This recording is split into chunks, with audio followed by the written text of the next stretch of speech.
Welcome to today's podcast. In today's session, we have with us an expert from a field related to batteries. Ramesh Natarajan, a veteran with over 42 years of hands-on battery industry experience, will be asking our esteemed guest a host of questions. Hope you find this podcast useful to your business. Enjoy the session. Do visit www.rameshnatarajan.in to stay connected.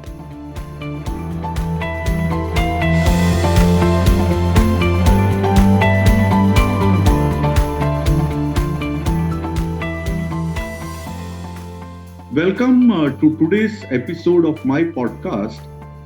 I have with me Mr. Biman Gandhi, an engineer who has served in large Indian companies and Fortune 100 companies. He has a lot of experience in a wide range of industries in varied roles, both in India as well as abroad.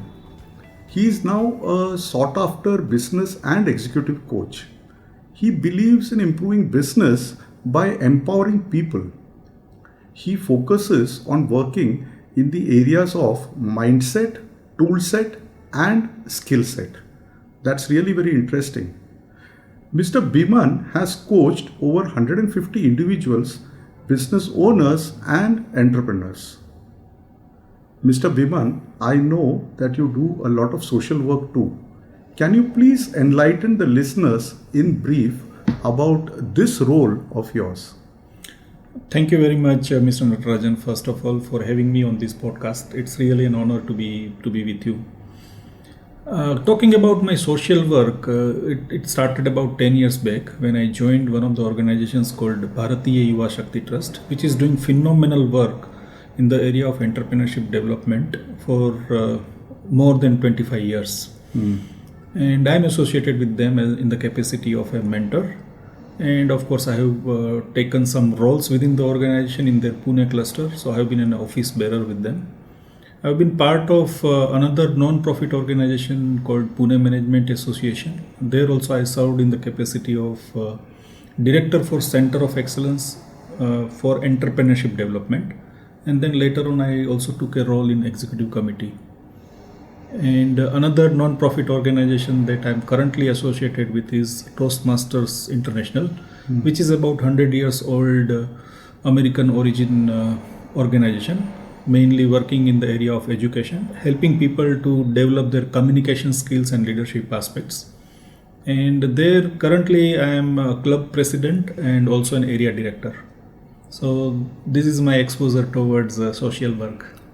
Thank you, Bimanji. It's really nice of you to agree to come to this podcast episode. I have heard you speak on negotiation and various other topics too. But today I have a few queries lined up for you.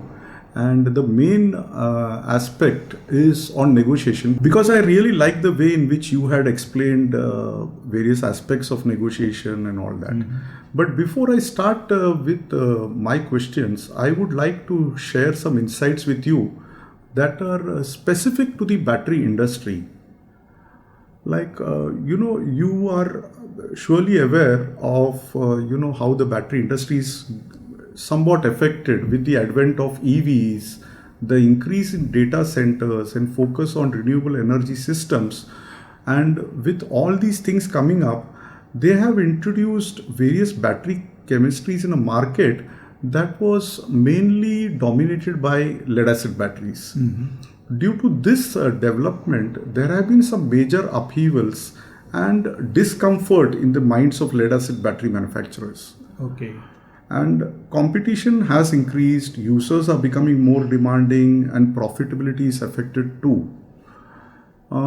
It's also because, there are certain shortcomings of the lead-acid batteries and the new advanced cell chemistries which are coming up, they are coming up with certain advantages.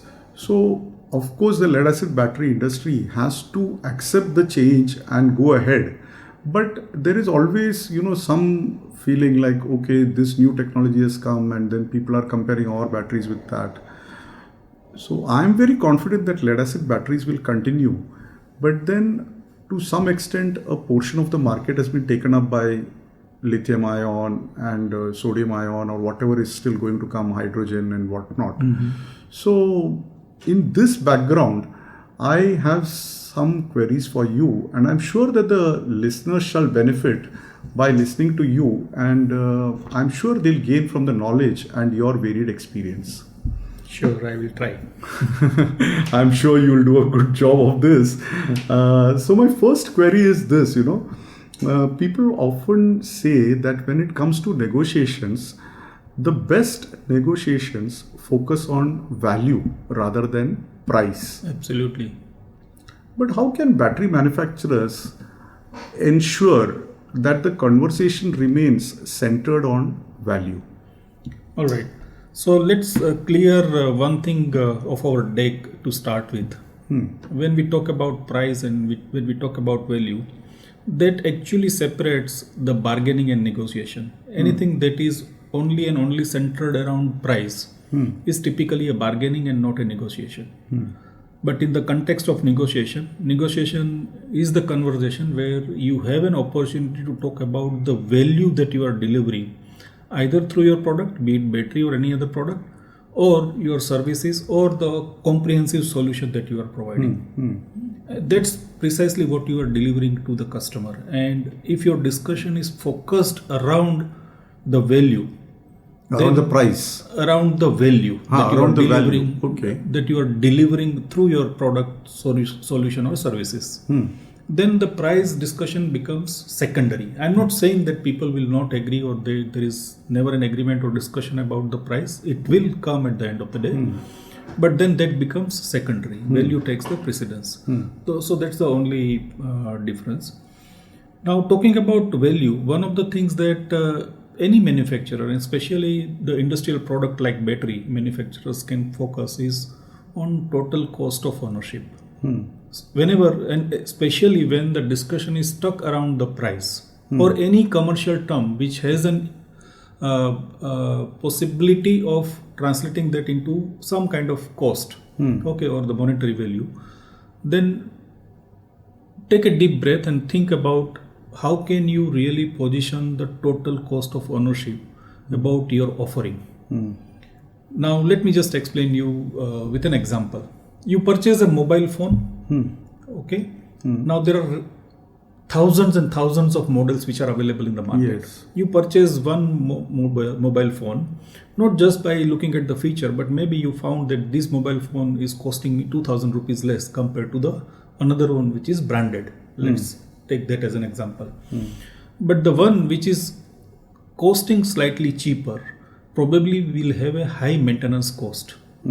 Maybe the screen guard which comes along with the mobile, probably you need to change every 6 months. Or maybe there is some battery issue, or the battery itself dies down very quickly, or it runs into some kind of problem. Then your total cost of ownership increases. Once the product is purchased, that means you are the owner of the product.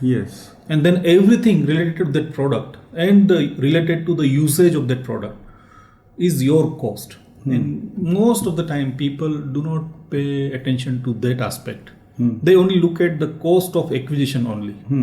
So if you are successfully able to convince customers that using my battery as a product will give you lesser downtime, for example, it will not have any maintenance, or it will be easy to use, or it perfectly fits to your application. You don't have to make some kind of jugaad, modification or some other solution where you will eventually end up spending a lot of money. Then I think you are talking value and you are not talking about the price. Now, how do people can go about value selling? Because now understanding value as a concept, or how do I promote my product and talk about the value, is one part of it. But how do you go about it? Sometimes you have to talk about, you have to tell a story. So it is a value-based storytelling where you have really solved a problem, or your product or your solution has solved a specific unique problem which nobody else could do it. Then it becomes an attraction for the customer. It becomes easy to sell because customer will immediately relate that yes, in my company, in my application also I had similar issue, and probably these guys have the solution, the right fit for me. Other things that people can do, which is not necessarily on the negotiation table, is to really promote the values of your product through some kind of marketing collaterals.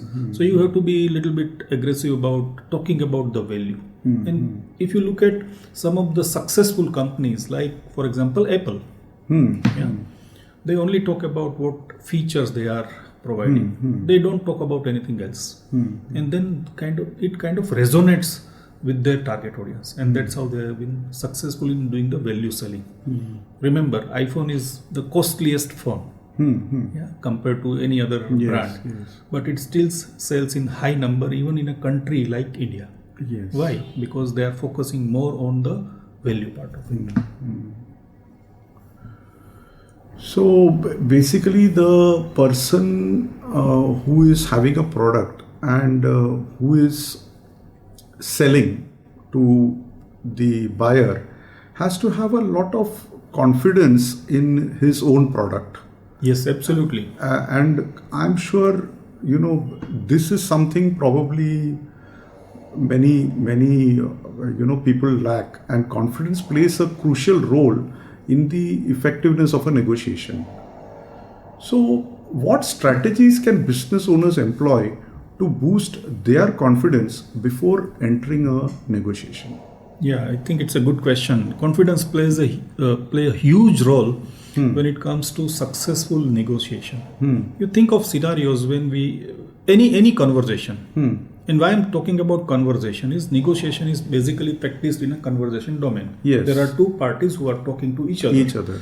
They are discussing issues, they are discussing product, they are discussing problems, needs, etc., etc. And also the price, of course. And also the price. But in negotiation, as you know, in my workshops that I conduct in negotiation, I hardly talk about the price, because negotiation is not about the price. But coming back to our topic, because it's a conversation, you take an example of conversations between any two counterparts, whether it is a boy proposing to a girl, or even if it is a job interview, or let's say there are two businessmen who are talking to each other. And let's assume that this conversation is relatively new, or these people are new to each other.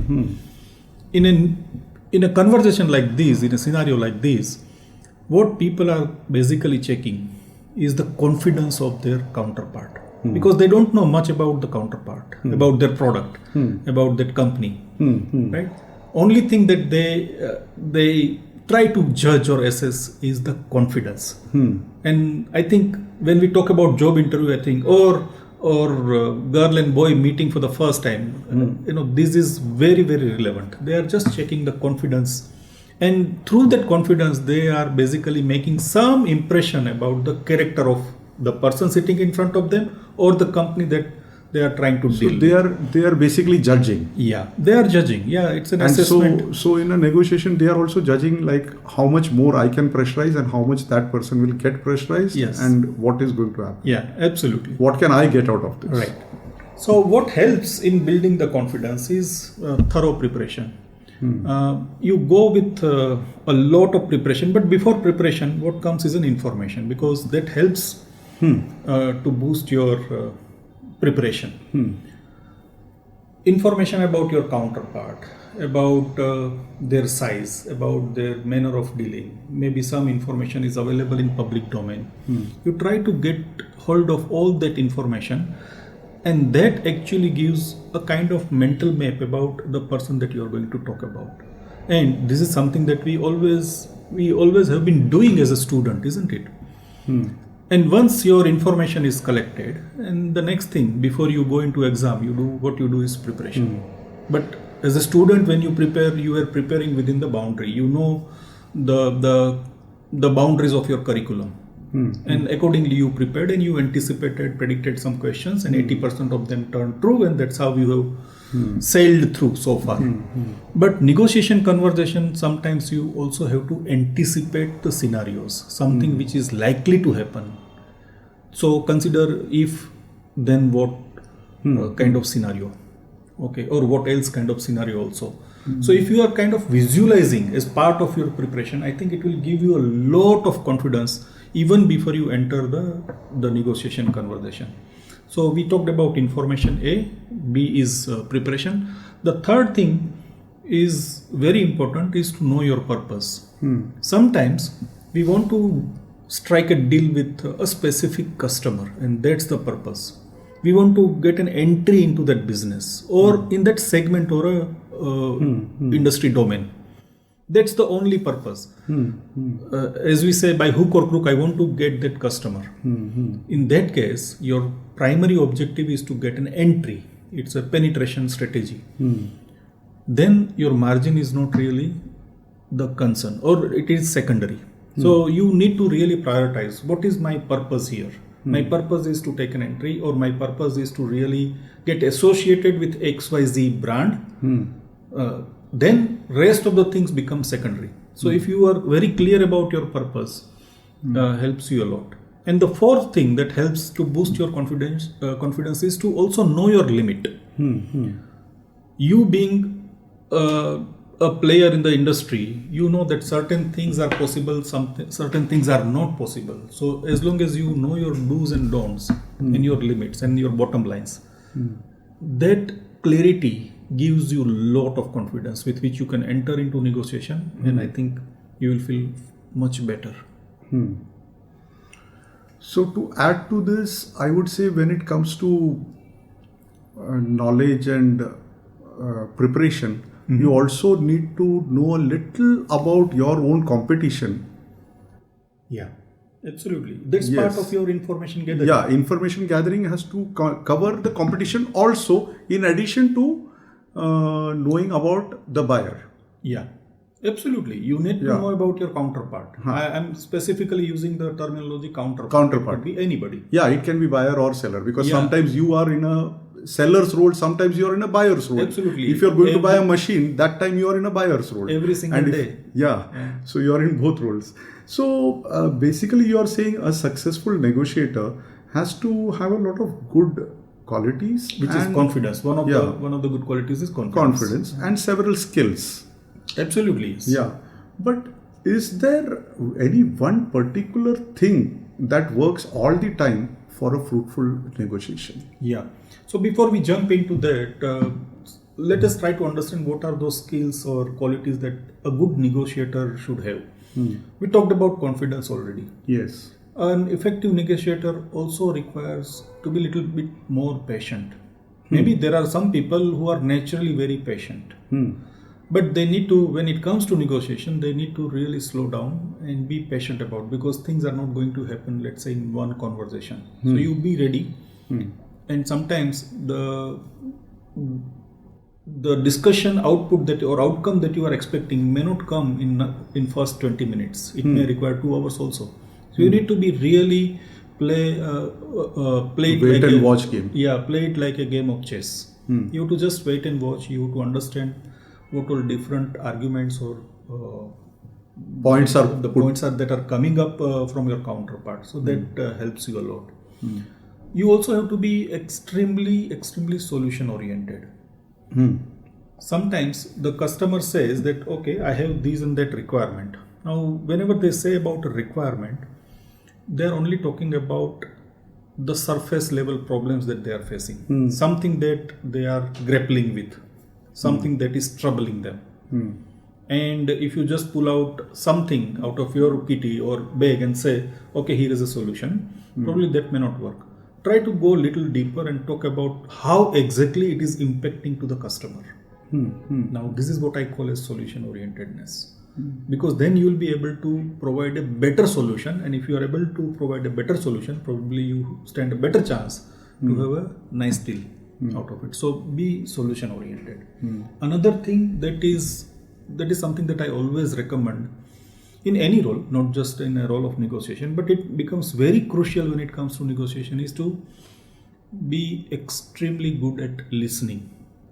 This is one skill that unfortunately is diminishing as we go ahead in this information age. We are continuously bombarded by information. We possess a lot of information. Sometimes we misinterpret that information as a knowledge. And in the process of that misinterpretation or misunderstanding, we start talking about what we know. But I think if you just listen literally listen and do an active listening, I think that helps a lot, because then you are allowing your counterpart to share more information to you. This is the most difficult part, but it is indeed. Yeah, but it comes with a practice. It is to be developed. On one hand, yeah, you can say it is most difficult, but if you are very conscious about it and start practicing, you can actually start practicing from tomorrow itself. It's not that difficult as well. It just needs to have a little bit of self-talk. Sometimes you really need to control yourself, your instincts, and then you become active listener. A good listener. Yeah. So listening is also playing another role. So that's another important aspect.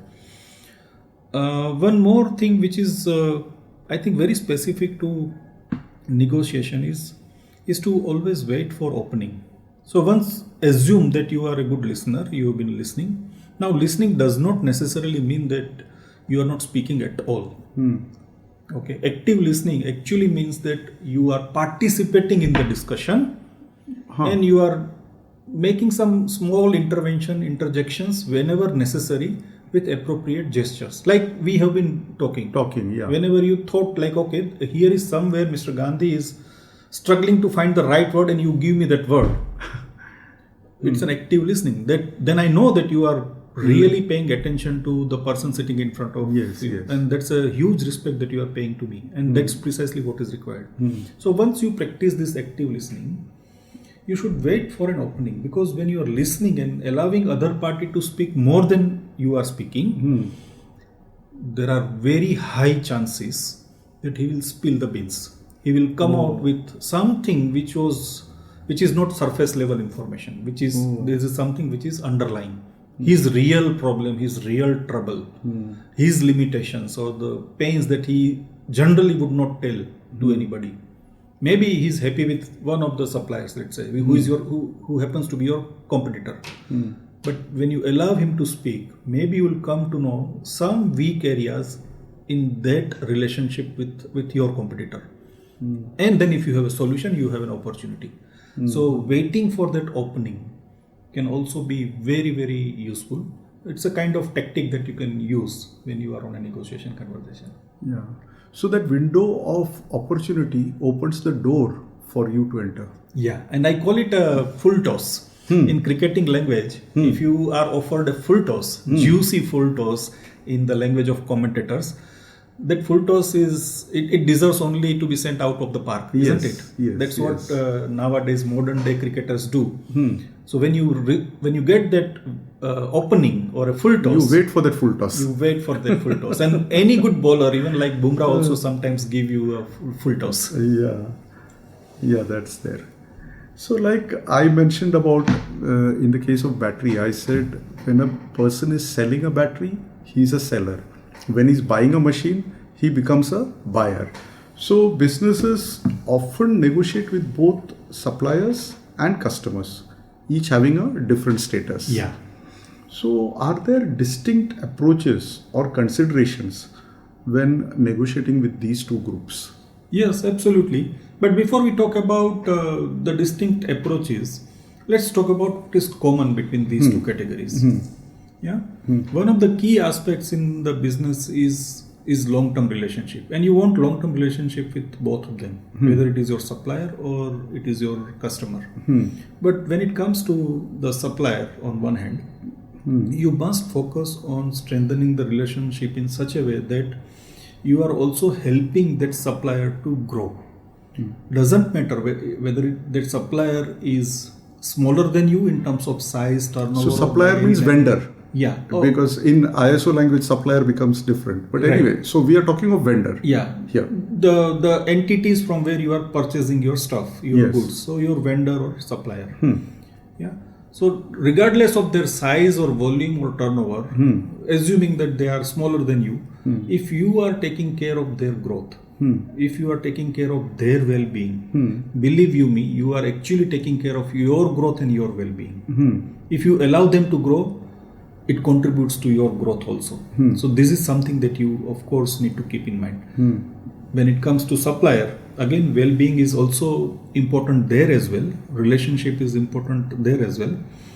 But you need to focus on their real problems that we just talked about. That means when you are a supplier. When you are a supplier and you are now negotiating with a customer.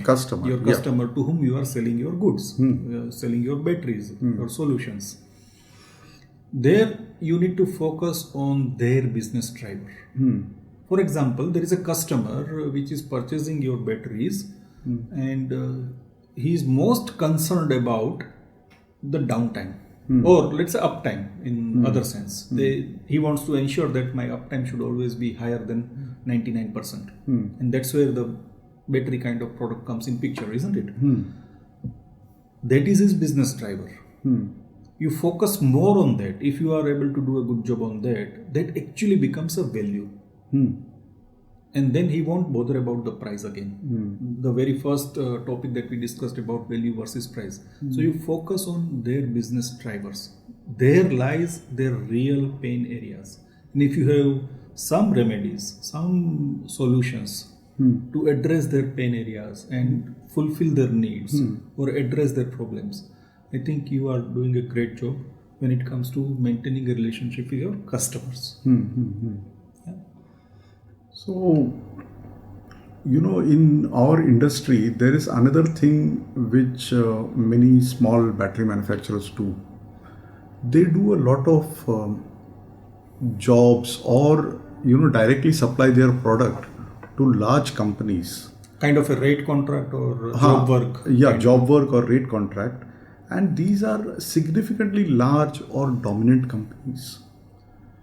Negotiation in this case becomes a bit hard and testing when you are negotiating to be a vendor for these significantly large or dominant companies. So what strategies can be employed to manage the power dynamics here?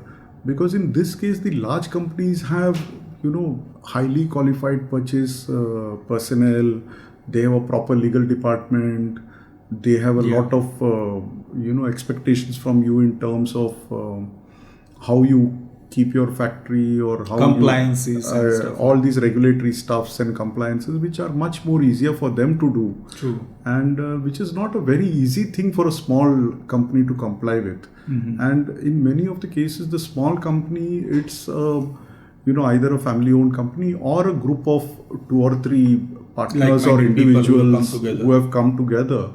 And they are not able to, negotiate very hard with these companies, or they are, sometimes I wouldn't say taken for a ride, but they are sometimes at the receiving end, or, they are, I wouldn't say losing end, but it can be not a clear win-win situation. Yeah. So in these cases, what strategies can be employed to manage the power dynamics? Right.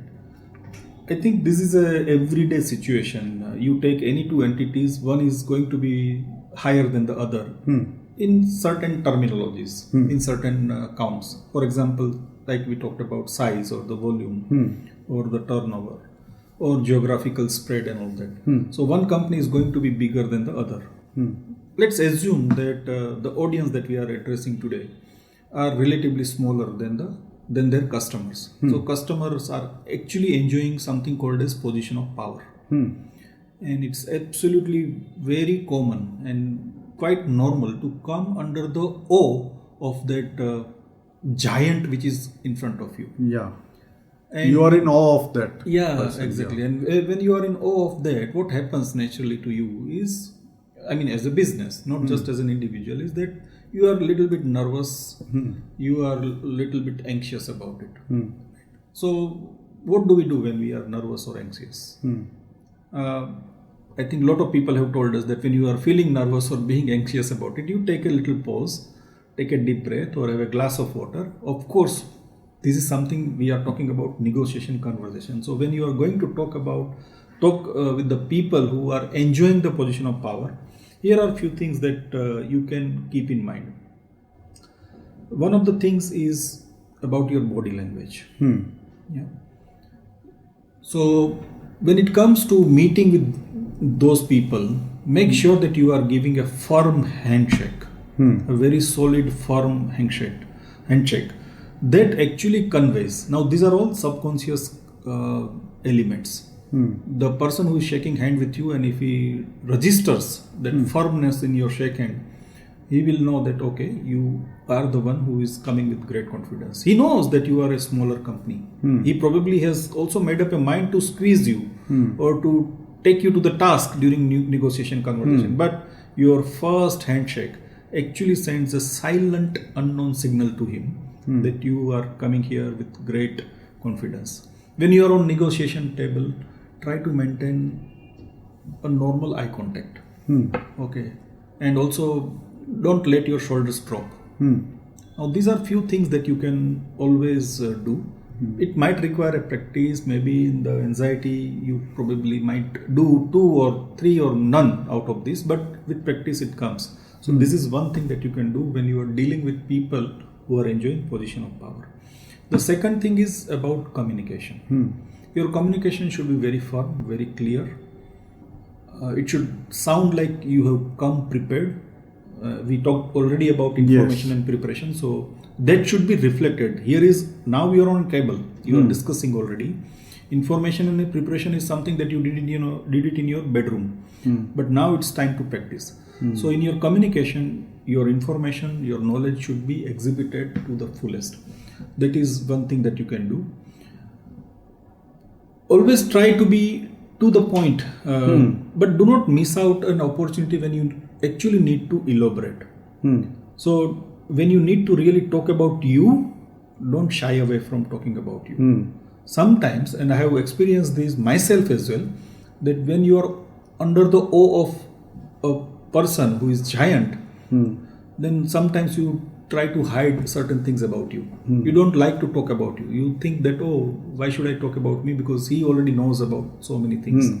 But don't shy away. So this is one correction that you have to make in your communication. Try to talk about you, your uniqueness, and also about your achievements as a company. All right.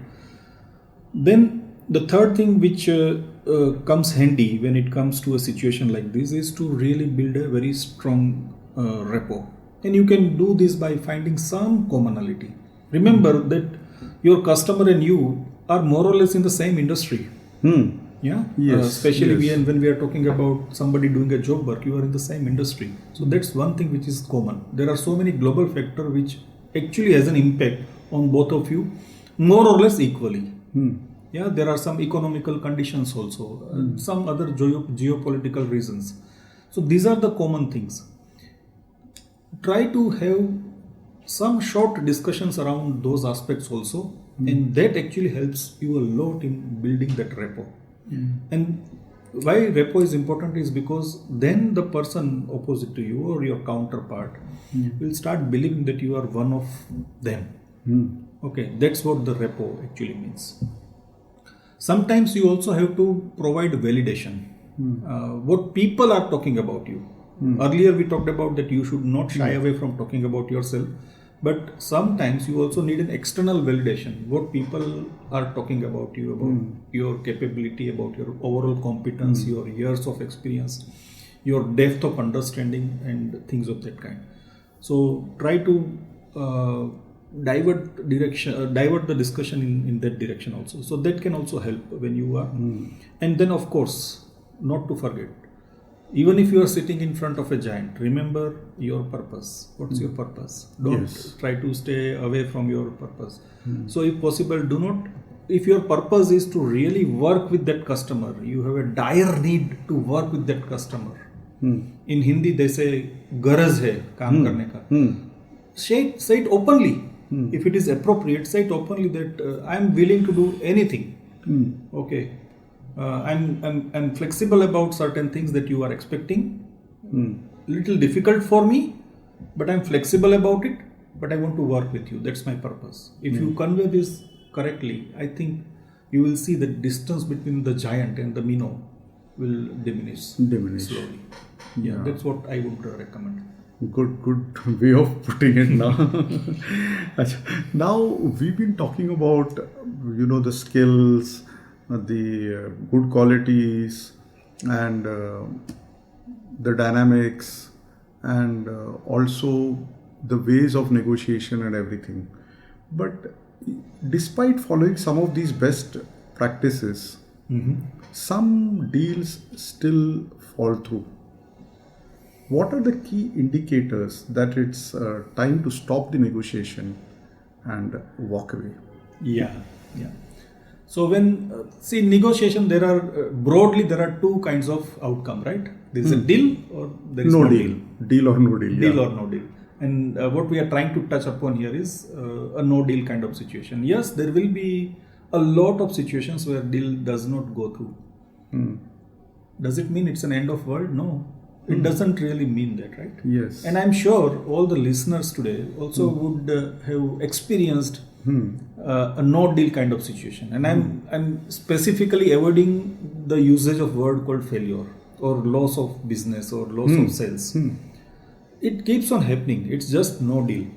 Okay. But how do we recognize that, okay, it's going to get into that direction, no deal.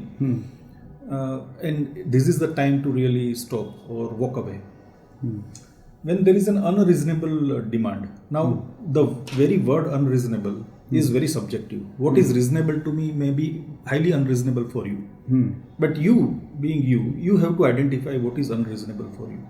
So if there is an unreasonable demand, and if you think that this is exactly opposite to what my value systems are, then probably it's time to shake hands politely and step out and walk away. Okay, so that is one thing.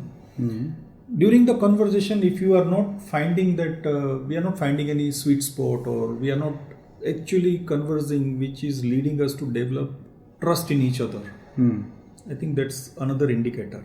If the opposite person is not believing you, he is not making any statements which is reflective of his trust in you, then I think it's time that he is probably not, or maybe you have failed to develop that trust. That's okay. But if you don't find any such statements, then probably it's time to walk out and call it a day.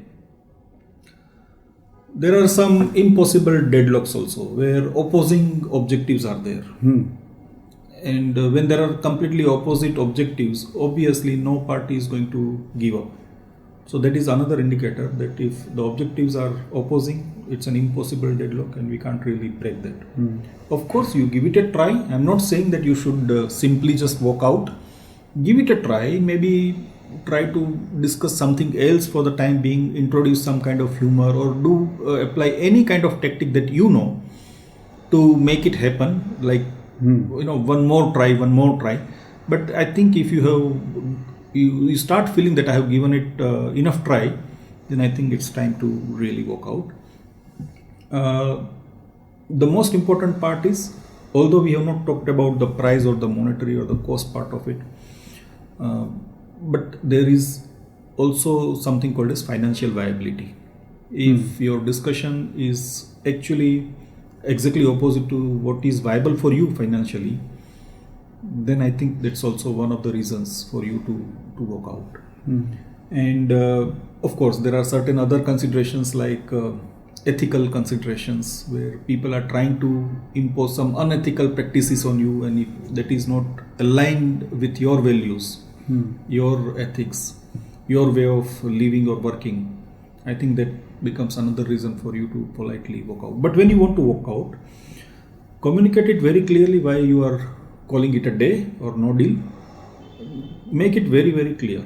Don't mince your word. Be absolutely transparent about it. Okay. At the same time, it's very important. You never know when the opportunity will come again. So you should always leave the door open.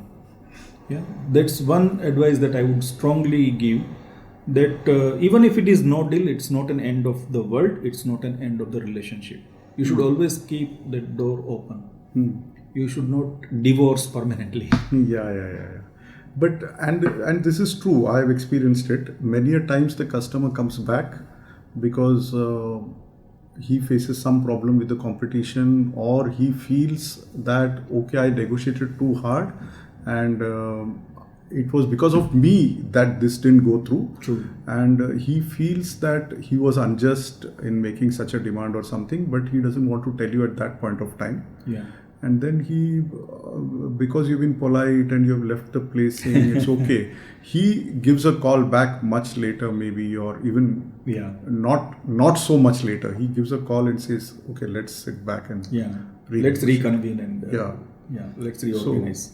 So it's a good advice that you shouldn't actually leave the door open. You leave the door open and you don't break the relationship with some, ill will or some ill comment or something, and close the deal in a proper manner. Correct. Close the no deal in a proper manner. Don't let that convert into any kind of prejudice. Because if you are prejudiced, then you will never go back. Yeah, that's true. But then, right in the beginning, though, we did say that price is not a consideration, and price is something which is not the deciding factor. But often discounts and concessions are expected in negotiations. True. I mean, we can't wish it away and say that bargaining doesn't happen. Any negotiation, finally it does come to price. And if you are firm on price, then they try to get something out of you in terms of either some, extra warranty or a free AMC, or okay, along with this you give me something else or something like that. So it is basically a discount or a concession which the customer often seeks from you. Right. How should business owners handle these topics when they arise during the negotiation conversations? I think especially in our country, it is considered that discounts and concessions are accepted norms. You buy any product, whether it is a sari or any FMCG product, any consumer product, that is one of the standard question. People will always ask for some kind of discount, some kind of concession. Or in industrial dealings, like you mentioned, people sometimes ask for extended warranty or free AMC and stuff like that. Now both parties know that it is an accepted norm. I'm not suggesting that you should never give discount or never give concessions, because it's an accepted norm. If you try to go against the tide, probably you are going to hurt yourself. You will have more resistance or more difficulty, struggle in securing the order. So yes, consider giving the discount, absolutely no problem with that. But at the same time, ensure that no discount and no concessions are equivalent to free ride. It is accounted for either in your pricing structure, number one. That is one of the things that you can do. And most of the people do that. They always keep something called as cushion. Right? Even if you go to a sari shop or a consumer product, always people have some kind of cushion. But when somebody asks for a discount, so it's a question which has come from the other side. Always try to look for what is your gain in that. If you are going to give some discount, which you have considered you are willing to give, and I am also recommending that you should, but then in return, what is it that you are going to get? Are they going to give you double the quantity order, so increase the order volume, or consider something else which is in your favor? And like they are asking you, they are demanding a discount from you, you also have a right to demand something from them. That okay, I'm okay to accept your proposition for discount. I'm willing to honor that, but in return I would require this, or maybe sometimes early order also. Maybe in my career I have also sat in a discussions where the actual project is likely to happen 3 months later or 6 months later or even 2 years later. But if they can advance the timelines in return of what they are expecting under the pretext of discount, then you can always ask for these kind of things as well, if it suits your situation. So it doesn't become a free ride. Okay. So always look for opportunities where you are somewhat compensating the so-called discount, because discount is something which you are giving from your pocket, isn't it? If it is just simply a price reduction, even though it is cushioned, even if it is cushioned, then again it goes from your pocket. So that is one thing that you need to keep in mind. Another thing that you can also consider is that you should always offer something as a discount which is highly valuable for them, but not very costly for you. That's a good thing. Yeah, and that's why I kind of separated this. Something, for example, let's say if you are my customer, if I'm offering you something in return of discount or in place of discount, and you find it, wow, that's so much of value to me, but it doesn't cost me a lot, then the deal goes really well. And yeah, then, it can be like you are passing off some of your knowledge or something, which that person will price it a lot, yeah, but you are probably thinking, okay, it's something which I am only adding to yeah, his but in terms of finance, I'm not losing in terms of a product or something like that. yeah. Let me talk about something not very irrelevant, but I think just to give you an example or a context. In one of the projects, there were multiple parties which were involved, and of course, there was one customer. And all these parties were meeting customer every day on site. It was a new plant which was coming up. So customer had a nice site office, and all the suppliers, contractors, me being one of them, we used to go meet on different topics, and all suppliers were dealing in different areas. And he had problems in one particular area where one contractor was giving him a nightmare situation. And me as representative of another contractor, I realized that, okay, this is something which is really bothering him a lot. And in our discussions were going on, so it was not really purely a negotiation conversation. It was an ongoing thing, so there were a lot of give and takes which were happening. And I found an opportunity where I thought I could help my customer in the area where he's struggling. Of course, that was not my competency. That was not my area of expertise. Not my, when I say my, means my company's. But I knew somebody who can replace that contractor, and I knew that the reference that I had is much more competent. So I kind of introduced, arranged that separate meeting with the customer, and he found it very valuable. So what all I did for that customer is addressed his pain area in something different, some completely altogether different area, and he could benefit from it.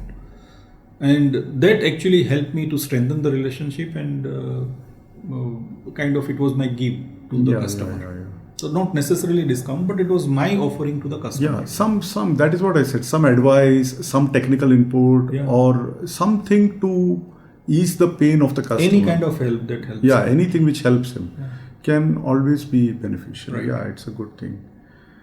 Now, these negotiation conversations often serve as a valuable feedback for suppliers. Right. How can business owners leverage this feedback effectively during and after the negotiation? Right. So there are two stages. One is during the conversation itself and after the conversation. So everything that you get as a feedback is a huge input to you, because you are getting it from the people. When they are giving a feedback, one thing you must recognize that they are actually helping you. Even if the feedback is critical in nature or let's say negative in nature. But if they are conveying it to you, compare that with a silence. A silent customer is much more dangerous than a customer who is actually giving you a feedback, even if it is in a form of a complaint. So everything that you receive as a feedback should be reviewed very objectively and very, very minutely. Pay very close attention to what exactly the problem is, where it has originated from, and how exactly it has impacted to your dear customer. That objectivity has to be there, instead of staying in a denial mode. Many a times people, what do they do is that it's not my problem, it's their problem. They don't know how to use my product, they don't know how to apply this, or they don't know this and that. Now this is all denial. Instead you should also consider that, okay, if they don't know about the product, probably it is your fault that you have not explained them adequately how to use your product. Can that be done? Does it really cost you a lot? Training or something? Is it a lot of effort? Yeah, training or maybe a manual also sometimes help. So all those things can actually help customers. So review every feedback without staying in a denial mode. Review every feedback in a objective mode. That's number one. Sometimes the complaint or a feedback, critical feedback received by you is not necessarily true, and you think there seems to be some confusion. It's not really your fault. So if you sense that there is some confusion, try to seek clarification. Again, without going in a justification mode, go and connect with customer and tell them, can you please elaborate on this, because I have not completely understood this. Can you tell me the details of this? Can you provide me the data sheets or some reports or anything that actually supports your feedback? And there are chances, 90% chances, that you will be able to avoid that confusion, which is not necessarily something that you have to act upon. So that is another thing that you can do. Then there are certain feedbacks which come to you, probably depending on the size of your operations or your let's say capability.